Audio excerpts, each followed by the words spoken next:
Hi friends, welcome to Justnet channel. இன்றைக்கி நாம் அழகே அழகு சீரியலோட எபிசோடோட ப்ரமோ தான் பார்க்க போகிறோம். ஷார்ட்டாக சொல்கிறேன் வாங்க. ஆக்சுவலாக என்ன ஆகுதுன்னா, நேற்று மதி அவங்க அப்பாவை பார்க்க போகணும் அப்படிங்கிறதுக்காக ஹாஸ்பிட்டல் கிளம்புனாங்க. சுரேஷ் தான் கூட்டிகிட்டு வராரு வண்டியில். பாதி வழியில் வரப்பே சுரேஷ் திட்டிகிட்டே வராரு மதியை. இந்த மாதிரி என்ன வண்டியை ஆட்டிகிட்டே வர, எப்படி ஓட்டுறது, இப்போ ரொம்ப அவசியமாக உங்கள் அப்பாவை பார்த்தே ஆகணுமா அப்படிங்கிற மாதிரி ஒவ்வொன்றா பேசிகிட்டே வரப்போ மதிக்கு ரொம்ப டென்ஷன் ஆகுது. என்ன பண்ணுறாங்கன்னா, ஆந்த வேலை நீங்கள் கொஞ்சம் வண்டியை நிறுத்துங்க அப்படின்னு சொல்கிறாங்க. உடனே சரி இரு அப்படின்னு சொல்லி வண்டியை நிறுத்தினோன்னா இவங்க இறங்கி ஆட்டோ பிடிச்சி ஹாஸ்பிட்டல் வந்துடுறாங்க. உடனே சுரேஷ் இருந்து மதி மதி எங்கே போகிற அப்படிங்கிற மாதிரி சத்தம் போடுறாரு. அதுக்கப்புறம் உடனே அவங்க மாமாவுக்கு கால் பண்ணுறாரு. கால் பண்ணி இந்த மாதிரி அவள் இறங்கி ஆட்டோவில் போயிட்டா அப்படின்னு சொல்கிறாங்க. எங்கே போயிருக்க போகிறா, ஹாஸ்பிட்டல் தான் வந்திருப்பா, வா நீயும் வா அப்படின்னு சொல்லிட்டு சுரேஷையும் ஹாஸ்பிட்டலில் கூப்பிட்டுக்கிறாரு. ஆக்சுவலாக அவரும் அங்கே தான் இருக்கார். அதுக்கப்புறம் வந்தோடனே மதி அங்கிட்டும் இங்கிட்டும் போயிட்டு நர்ஸ் கிட்ட பேசிகிட்டு இருக்காங்க. அப்போ தங்கராஜ் கூப்பிட்டு கொஞ்சம் அட்வைஸ் பண்ணுறாரு. என்னம்மா நீ பாட்டுக்கு இறங்கி ஆட்டோவில் வர, புருஷனை மதிக்க மாட்டியா, இன்னும் நீ திமிராக தான் நடந்துக்கிட்டு இருக்க, இந்த மாதிரிலாம் இருக்காத, எங்கள் குடும்பத்து பொண்ணுங்கள்லாம் அப்படி கிடையாது, நல்லபடியாக இருந்தால் உனக்கும் நல்லது அப்படின்னு சொல்லிட்டு கொஞ்சம் ரொம்பவா அட்வைஸ் பண்ணிகிட்ருக்காரு. அதெல்லாம் கேட்கும்போது மதிக்கு ரொம்ப கோவம் வருது. ஏன்னா இந்த ஆள் போய் நம்மளுக்கு இவ்வளோ அட்வைஸ் பண்ணிகிட்ருக்கான் அப்படின்னு. நீ கொஞ்சம் லட்சணமாக நடந்துக்கோ அப்படிங்கிற மாதிரி மதியை ரொம்ப சூடாத்துறாரு.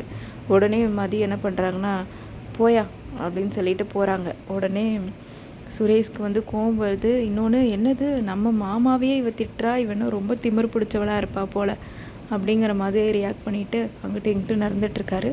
தங்கராஜும் அவள் போயான்னு சொன்னது கொஞ்சம் அவமானமாக இருக்குது. அதனால் அவரும் அந்த இடத்த காலி பண்ணிட்டாரு. நெக்ஸ்ட்டு போய் அவங்க அப்பா கிட்ட பேசுகிறாங்க. அவங்க அப்பாட்ட பேசும்போது தங்கராஜ் பாருங்கள் மாப்பிள்ளை வந்திருக்காரு அப்படிங்கிற மாதிரிலாம் சொல்லிகிட்டு இருக்காங்க. அதுக்கப்புறம் மதி உள்ளே போயிட்டு பேசிவிட்டு சரி நான் கிளம்புறேன் அப்படின்னு சொல்கிறாங்க. அதுக்கு அவங்க அம்மா சொல்கிறாங்க, நாங்கள் பார்த்துக்குறோம், நீ அடிக்கடிலாம் இங்கே வர வேண்டாம், இப்போ தான் கல்யாணம் ஆகிருக்கு, நீ பேசாமல் அங்கே இரு, நாங்கள் பார்த்துக்குறோம் அப்படின்னு சொன்னோன்னே உடனே மதி முறைக்கிற அவங்க அம்மாவை பார்த்துட்டு. அதுக்கப்புறம் அவங்க தங்கச்சிக்கிட்ட சரி நான் போயிட்டு வரேன், ஏதாவது ஹெல்ப்னால் எனக்கு கால் பண்ணு அப்படின்னு சொல்லிட்டு மதி வெளியே வந்துடுறாங்க. அதுக்கப்புறம் அவங்க அம்மா கிட்ட கொஞ்சம் நேரம் பேசிகிட்டு இருக்காங்க. அவங்க அம்மாவும் சொல்கிறாங்க, நல்ல பொண்ணாக நடந்துக்கோ, ரொம்ப இதாக நடந்துக்காத, ஹார்ஷாக பிஹேவ் பண்ணாத, மாப்பிள்ளை ரொம்ப நல்லவர் அப்படிங்கிற மாதிரிலாம் அவங்க குடும்பமே நல்ல குடும்பம்தான் அப்படிங்கிற மாதிரி சொல்கிறாங்க.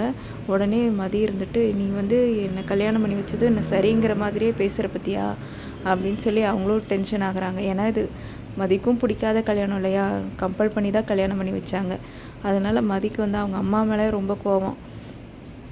அதுக்கப்புறம் என்ன ஆகுதுன்னா, இனிமேல் அந்த வீட்டுக்கு நான் வரவே மாட்டேன், அது ஒன்றும் என் வீடே கிடையாது அப்படிங்கிற மாதிரி கோவமாக பேசிகிட்டு இருக்காங்க.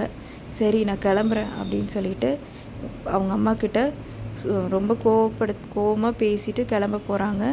அப்போ சுரேஷும் வராரு. சுரேஷ் சரிங்க நான் கிளம்புறோம் அப்படின்னு சொல்லிட்டு கூட்டிகிட்டு போகிறாங்க. சுரேஷ் வெளியே கூட்டிகிட்டு போகும்போது சரி இரு வீட்டுக்கு வா, உன்னை வச்சுக்கிறேன், இரு நான் போய் வண்டி எடுத்துகிட்டு வரேன் அப்படின்னு சொல்லிட்டு சுரேஷ் கிளம்புறப்போ இவங்க என்ன பண்ணுறாங்கன்னா, மதி ஃபோனை எடுத்து பார்த்துக்கிட்டு இருக்காங்க. பார்த்துட்டு ஆட்டோக்கு கால் பண்ணலாம் அப்படின்னு சொல்லி ட்ரை பண்ணிகிட்ருக்காங்க. அந்த பக்கம் அவர் வண்டி எடுத்துகிட்டு இருக்காரு. இரு வரேன்னு சொல்லிட்டு வண்டி எடுக்கக்குள்ளேயே இவங்க என்ன பண்ணுறாங்கன்னா, ஒரு ஆட்டோவை கூப்பிட்டு ஆட்டோவில் ஏறி போயிடுறாங்க. சுரேஷ் என்ன பண்ணுறாருன்னா, பின்னாடியே துரத்திட்டே போகிறாரு.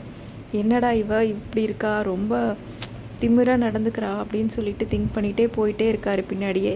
அப்போ என்ன ஆகுதுன்னா, பாதி வழியில் போகிறப்போ ஆட்டோவை விட்டு இறங்கிடுறாங்க. வீட்டுக்கிட்ட போகலை, பாதி வழியிலே இறங்கிடுறாங்க. உடனே சுரேஷ் என்ன பண்ணுறாருன்னா, வண்டியிலேருந்து கீழே இறங்கி அவரும் வண்டியை தள்ளிகிட்டே போகிறாரு. அப்புறம் அந்த வேளை ஒரு அம்மா பார்த்துட்டு என்னப்பா பெட்ரோல் இல்லையா அப்படின்னு இவரும் பின்னாடியே போகிறாரு. மதி பின்னாடியே போய் வீட்டுக்கு போயிட்டாங்க. வீட்டுக்கு போனோன்னே அவங்க அம்மா கேட்குறாங்க, என்னம்மா அப்பா நல்லா இருக்காரா அப்படின்னு கேட்குறாங்க. நல்லா இருக்காரு அப்படின்னு. அழகு மலர் கேட்குறாங்க, என்ன பேசுகிறாரா அப்பா அப்படின்னு. ஆன்ஜியோ தானே பண்ணியிருக்காங்க, அதுக்கே இவ்வளோ சீன் போடுறீங்க அப்படிங்கிற மாதிரி சுரேஷ் சொல்கிறாரு. அவருக்கு ஒரே எரிச்சலாக வருது, என்னடா இவ இப்படி இருக்கா அப்படின்னு சொல்லிட்டு. அதுக்கப்புறம் ஒரு ரூமில் உட்காந்துக்கிறாரு. சாப்பாடு வேணாம் அப்படின்னு சொல்லிட்டு, பசிக்கலன்னு சொல்லிட்டு உட்காந்துட்டு மதிய நினச்சி திங்க் பண்ணி அவர் ரொம்ப கடுப்பாகிறாரு. நம்ம மாமாவையே போயான்னு சொல்லிட்டா அப்படின்னு சொல்லிட்டு கடுப்பாகி உட்காந்துருக்காரு. அதுக்கப்புறம் அழகு மலரும் 2 பேரும் போய் கிச்சனில் பேசிகிட்டு இருக்காங்க, ஹெல்ப் பண்ணுறேன்னு சொல்கிறாங்க. அதோட இன்றைக்கான எபிசோட் முடியுது. தேங்க்யூ ஃபார் வாட்சிங்.